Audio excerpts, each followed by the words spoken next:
नमस्कार, खबरों का पंचनामा देख रहे हैं आप। मैं हूं आपके साथ पूजा। हम लेकर आए हैं देश और दुनिया की 5 बड़ी खबरें, जिसमें चर्चा के लिए मेरे साथ स्टूडियो में मौजूद हैं कैपिटल टीवी के editor in chief doctor Manish Kumar. Doctor साहब, बहुत बहुत स्वागत है आपका। धन्यवाद। सबसे पहले नजर हेडलाइंस पर। एनडीए सरकार के 12 साल, पीएम मोदी ने तोड़ा सबसे लंबे वक्त तक प्रधानमंत्री रहने का पंडित जवाहरलाल नेहरू का रिकॉर्ड, विपक्ष को लगी मिर्ची। ममता बनर्जी के दरवाजे पर सीआईडी, कालीघाट में तृणमूल पार्टी ऑफिस की ली गई तलाशी, फर्जी हस्ताक्षर मामले की जांच तेज। राज्यसभा चुनाव से पहले रिजॉर्ट पॉलिटिक्स शुरू, एमपी कांग्रेस के विधायक कर्नाटक भेजे गए, झारखंड में भी हलचल तेज। खान सर को पटना सिविल कोर्ट से मिली बड़ी राहत, फायरिंग मामले में गिरफ्तारी पर लगी रोक, केस डायरी तलब, 10 जून को अगली सुनवाई। पीओके में शहबाज मुनीर के खिलाफ बगावत, मुजफ्फराबाद से रावलकोट तक विरोध प्रदर्शन, पाक आर्मी ने दागे गोले कारतूस। खबरों की शुरुआत में सबसे पहले बात पीएम मोदी के नेतृत्व के 12 वर्ष की। प्रधानमंत्री नरेंद्र मोदी ने आजाद भारत में सबसे लंबे समय तक पीएम पद पर बने रहने के पंडित नेहरू के रिकॉर्ड को तोड़ दिया है। वो देश के सबसे लंबे कार्यकाल तक निर्वाचित प्रधानमंत्री रहने वाले नेता बन गए हैं। 9 जून 2024 को ही उन्होंने एनडीए के तीसरे कार्यकाल में पीएम पद की शपथ ली थी और उनके सत्ता में रहने के 12 साल भी आज पूरे हो गए हैं। पीएम मोदी ने 26 मई 2014 को पहली बार प्रधानमंत्री पद की शपथ ली थी और आज 9 जून 2026 तक उनके कार्यकाल के 4398 दिन पूरे हो गए। अब वो सबसे लंबे कार्यकाल वाले प्रधानमंत्री बन गए हैं। ये एक बहुत बड़ी उपलब्धि है। एसडी देवगौड़ा ने पीएम मोदी और एनडीए सरकार की तारीफ की है, तो कुछ विपक्षी नेताओं ने बीजेपी पर तंज भी कसा है। संजय राउत ने कहा कि लोग मोदी को भूल जाएंगे, नेहरू को नहीं। वहीं एनडीए शासित राज्यों के मुख्यमंत्री की 10 जून को एक बैठक होने जा रही है। इसमें एकजुटता दिखाने के साथ शक्ति प्रदर्शन होगा। आंध्र प्रदेश के मुख्यमंत्री चंद्रबाबू नायडू एक प्रस्ताव रखेंगे। अन्य सहयोगी दल के नेता प्रस्ताव का समर्थन करेंगे। प्रस्ताव में बतौर प्रधानमंत्री पिछले 12 साल की उपलब्धियों का जिक्र किया जाएगा। सर, एक बहुत बड़ी उपलब्धि है पीएम मोदी के नाम, लेकिन ये विपक्ष को मिर्ची क्यों लग रही है? संजय राउत को अचानक से नेहरू बहुत प्यारे नजर आ रहे हैं। इनके पार्टी और इनके देवतुल्य समान बाला साहब ठाकरे को इन्होंने न पढ़ा, न सुना, न देखा, और आप ये कह रहे हो कि प्रधानमंत्री मोदी याद नहीं रखे जाएंगे। हिंदुस्तान में अगर किसी प्रधानमंत्री को याद रखा जाएगा तो वो प्रधानमंत्री मोदी होंगे। ये कंफ्यूजन इन बौनों से, इनके दिमाग में जो है लिलीपुटियंस, इनके दिमाग से ये बातें जो है बाहर निकल जानी चाहिए। प्रधानमंत्री के रूप में, निर्वाचित प्रधानमंत्री के रूप में सबसे लंबा जो शासनकाल रहा वो प्रधानमंत्री मोदी का। और वैसे भी एक रिकॉर्ड ये भी है जो लोगों को याद रखना चाहिए कि प्रधानमंत्री मोदी इलेक्टेड जो हेड ऑफ द गवर्नमेंट, जो वो मुख्यमंत्री के रूप में उन्होंने काम किया और प्रधानमंत्री के रूप में काम किया, इसके आसपास भी कोई नहीं है वर्तमान में। तो जितने प्रधानमंत्री हुए वो प्रधानमंत्री ही रहे। ये गवर्नेंस का जो एक्सपीरियंस प्रधानमंत्री मोदी के पास है वो आजाद भारत में किसी के पास नहीं रहा।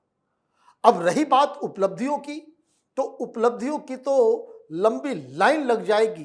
कल बड़ी बैठक होने जा रही है और भारतीय जनता पार्टी अपने संगठन, अपने नेताओं से इसे सेलिब्रेट करने के मूड में है। तो कल क्या होगा इस पे पूरे देश की नजर होगी। जी, अब बात बंगाल में ममता अभिषेक की बढ़ती मुसीबतों की। पश्चिम बंगाल की राजनीति में आज एक नई हलचल देखने को मिली। बंगाल सीआईडी के अधिकारी तलाशी लेने के लिए कालीघाट में 30B हरीश चटर्जी स्ट्रीट तृणमूल प्रमुख ममता बनर्जी के घर के ठीक सामने स्थित तृणमूल पार्टी ऑफिस पहुंचे। सीआईडी अधिकारी पश्चिम बंगाल विधानसभा में सिग्नेचर फोर्जरी से जुड़े एक मामले की जांच के सिलसिले में ऑफिस की तलाशी लेने पहुंचे थे।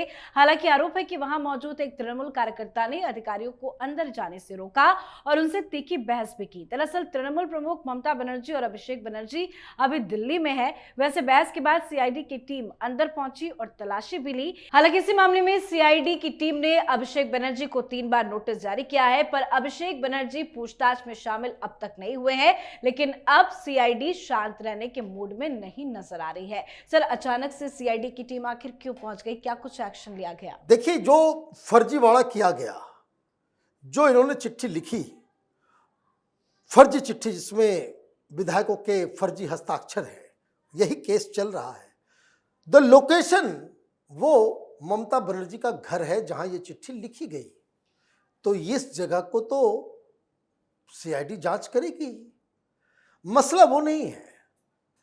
बंगाल की मीडिया को देखिए, टेलीविजन चैनल को देखिए, कभी किसी ने इमेजिन नहीं किया होगा कि ममता बनर्जी के घर सीआईडी नोटिस लेकर के पहुंचेगी और घर के अंदर छानबीन करेगी।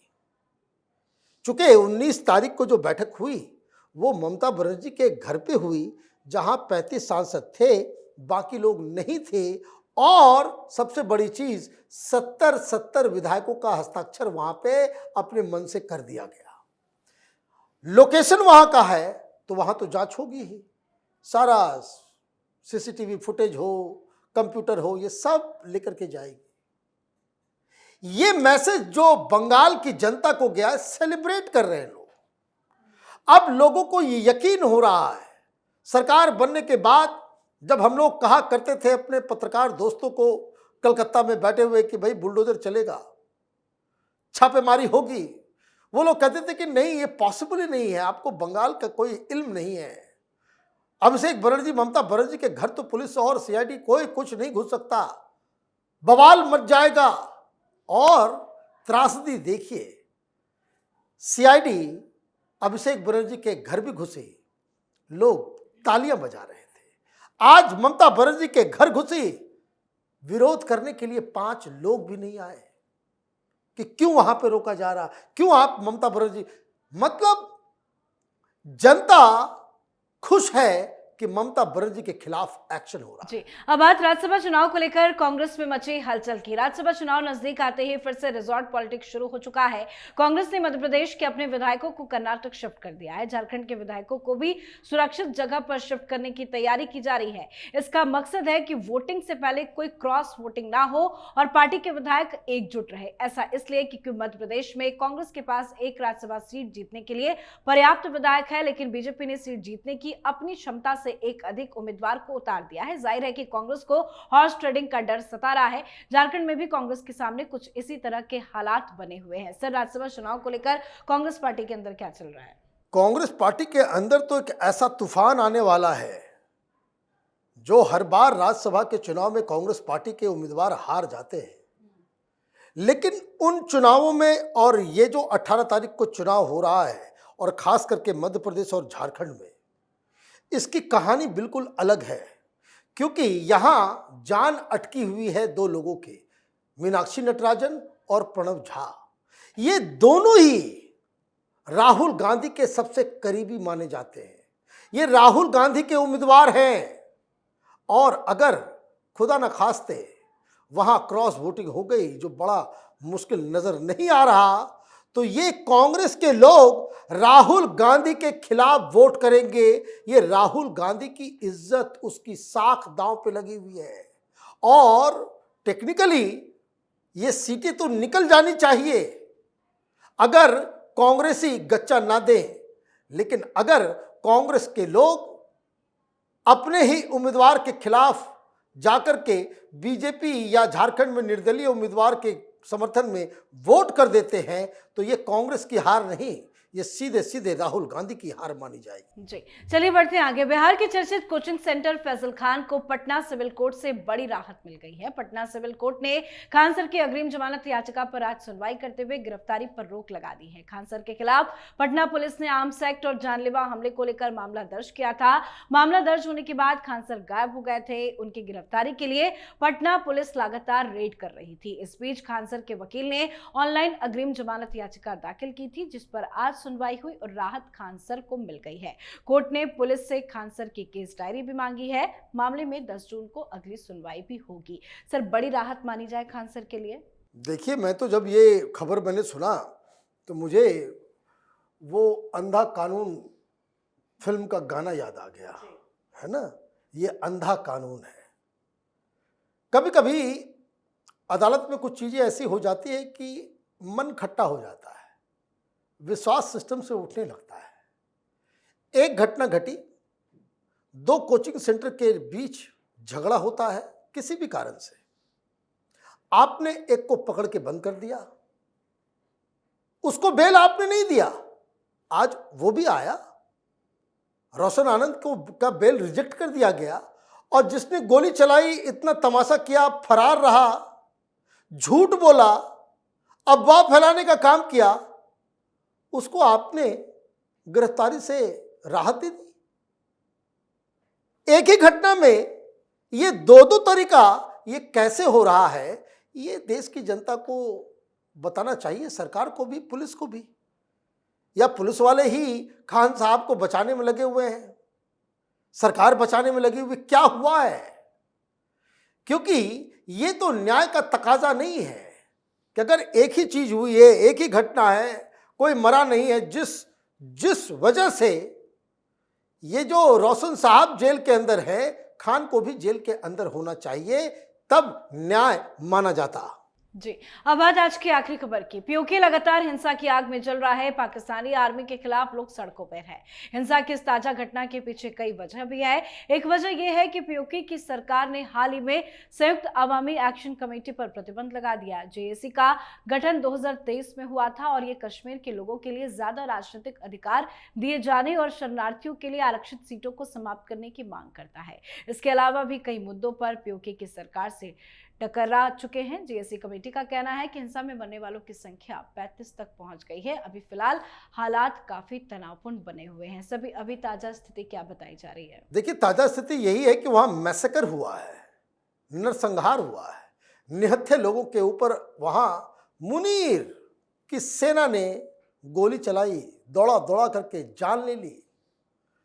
डोनाल्ड ट्रंप को सोशल मीडिया पे टैग करके ये जानकारी देनी चाहिए कि जिस जनरल को आप बहुत अच्छा मान रहे थे, उसके ही आदेश पे वहां नरसंहार हो रहा है। ह्यूमन राइट जो है वो ताक पे चला गया है। इनकी मांग जायज है। वो पाकिस्तान ऑक्युपाइड जम्मू कश्मीर के अंदर आपने 12-12 सीटें जो है वैसे लोगों के लिए रिजर्व कर दिया है जो वहां रहते ही नहीं है। ये तमाशा क्या चल रहा है? वहां आप सेकंड क्लास सिटीजन की तरह आप उसका इस्तेमाल करते हैं। उस पूरे इलाकों को आपने कॉलोनी बना लिया है पंजाबियों और सिंधियों के लिए। तो लोग वहां पे आंदोलित है, सड़कों पे उतरे, आपने गोलियां चला दी। तो ये तो ऐसी खबर है, भारत ने भी इसका विरोध किया है। पूरी दुनिया को पाकिस्तान का ये काला चेहरा उससे वाकिफ होना चाहिए। जी, बहुत बहुत धन्यवाद सर बातचीत के लिए। धन्यवाद। तो खबरों का पंचनामा में आज के लिए फिलहाल इतना ही। देश विदेश की बाकी खबरों और उनके सटीक एनालिसिस के लिए देखते रहिए कैपिटल टीवी। हमें लाइक कीजिए, शेयर कीजिए और कैपिटल टीवी को सब्सक्राइब कीजिए। नमस्कार।